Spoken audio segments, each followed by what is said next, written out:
There's a challenge around inequality. I mean, people have been talking about it. There's been signs of improvement in some areas, but fundamentally, we live in a highly, highly unequal world. Hello, this is the Weekly Tradecast, a podcast brought to you by UNCTAD, the UN's trade and development body. I'm Sarah Toms. We're exploring how major events are shaping trade and development and how that affects billions of people around the world. This week, we're looking at the update to the UN's Trade and Development Report that's just been released. On the positive side, despite high inflation, high interest rates and gloomy forecasts, the global economy grew last year. The bad news, the update says, is that the positive momentum is going to waste. As many countries struggle to get back to pre-pandemic growth, various conflicts, rising shipping costs and high debt levels all add to uncertainties for economies and global trade. As policymakers focus on interest rates and inflation, the update says the urgent challenges of climate change, underinvestment and inequality are growing ever more serious. Well, here to tell us more is Richard Kozul-Wright, an economist and author. Richard is director of the Globalization and Development Strategies Division. He graduated from the University of Cambridge and is a keen Arsenal fan. How is that going for you, Richard? Pretty well this year. Good news. So, Richard, give us an overview of the update of the Trade and Development Report. What are the highlights and what are the challenges? Yeah, I think you mentioned already, the world economy slowed down last year, but not as much as many people feared, right, including ourselves at the beginning of the year. So there were a lot of potential risks, a lot of potential slippages that didn't really materialize. 2.6, 2.7%. It's not a great performance. It's much lower than the average from before the pandemic. In the 5 years before the pandemic, the average was much higher than that. So it's not that it's a great performance, but it could have been worse. And I think it wasn't as bad as expected because the two big economies in the global economy, the US and China, performed quite a lot better than many people had expected, including ourselves at the beginning of the year. Both those economies exceeded our expectations, and that's, I guess, a positive. On the downside, the European economy, which is the other big triad in the global economy, is continued to perform very weakly. So why did those two large economies do better than expected? In the case of the US, consumer spending held up much more strong because this was a period of high interest rates. Remember, the Fed had hiked interest rates to over 5%. So there was an expectation that consumer spending would fall, and it didn't fall.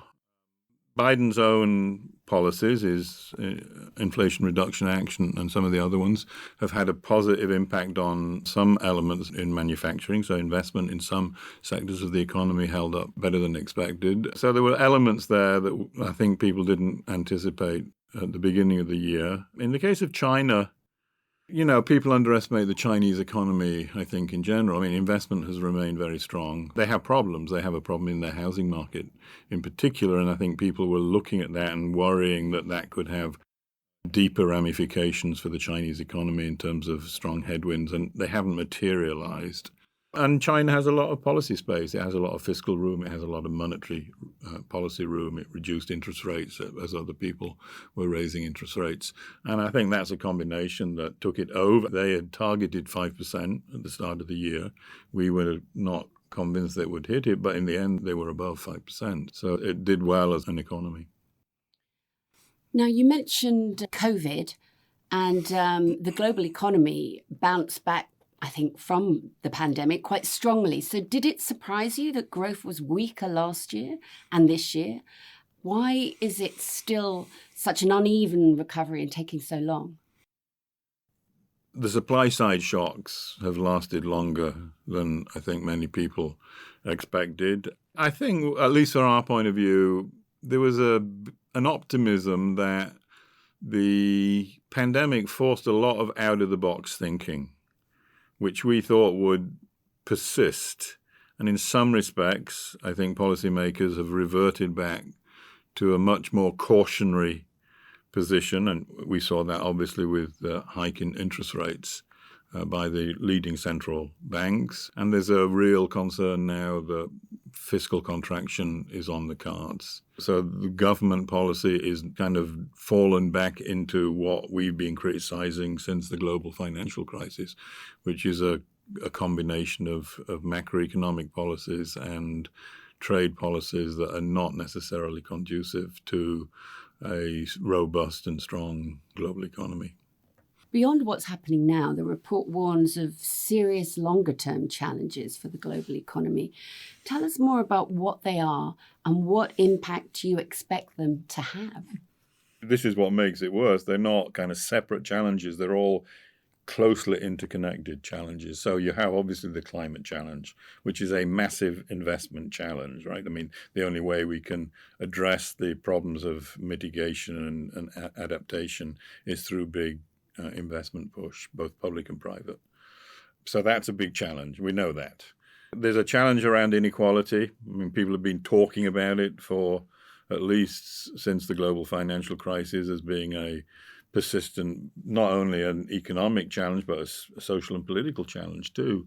And it hasn't really been addressed. I mean, there's been signs of improvement in some areas, but fundamentally, we live in a highly, highly unequal world, both within countries and across countries. There's a problem of debt.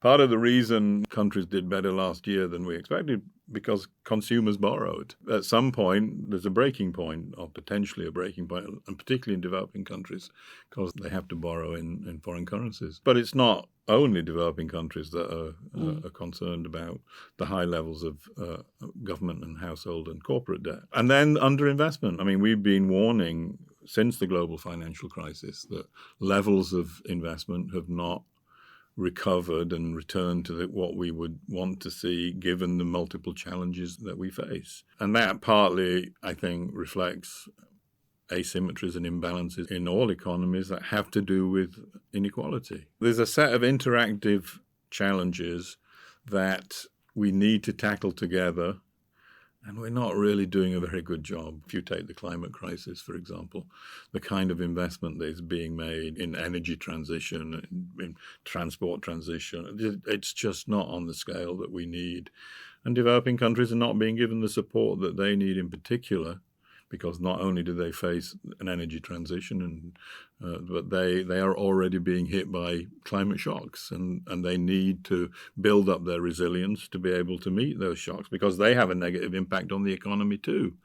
They can't make the investments. They then don't have access to affordable capital to be able to make those investments. So a lot of them are caught in a very vicious circle in which the climate crisis perpetuates a development crisis. What are the prospects then for developing economies? How can they manage high debt levels, slower growth alongside all these challenges of climate change, underinvestment and inequality? It's a difficult balancing act, isn't it? It's a difficult balancing act that ultimately we need the international architecture to step up to the plate. You know, developing countries at the end of the day will have to mobilize a lot of the resources themselves.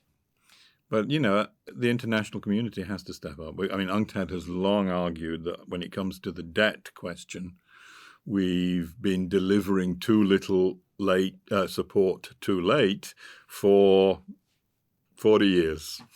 And part of the problem there is we don't have institutions in the way we have the World Bank and the IMF that are dedicated to short and long-term lending. We don't have institutions to handle sovereign debt problems in a proper way. And so we've argued for a long time that you need some kind of multilateral mechanism to allow countries that fall into serious debt distress or out-and-out default that work themselves through that problem in a measured way that doesn't destroy their growth prospects. So we need to see reforms of the international architecture for sure to meet the kind of multiple challenges that we face. How do we get that momentum going again? What policies and actions need to happen to get the global trade and growth back on track? I guess, ironically, a kind of growing recognition that business as usual doesn't work here. And so there's a sense of urgency. I mean, you know, we've just gone through the hottest 12 months on record, and climate shocks are intensifying everywhere. So I think, you know, there is that growing sense of urgency. You can see that in the US, right? I mean, the The Biden administration's policy, I don't think they're yet on the scale that is required, but clearly they mark a break with the past. That's a welcome shift. I mean, a similar thing has happened in Europe, again, not on the scale that is required. Obviously, the one big breakthrough in Dubai last year at the COP was the creation of a loss and damage fund. That is a recognition that the damage that is incurred by developing countries needs international support.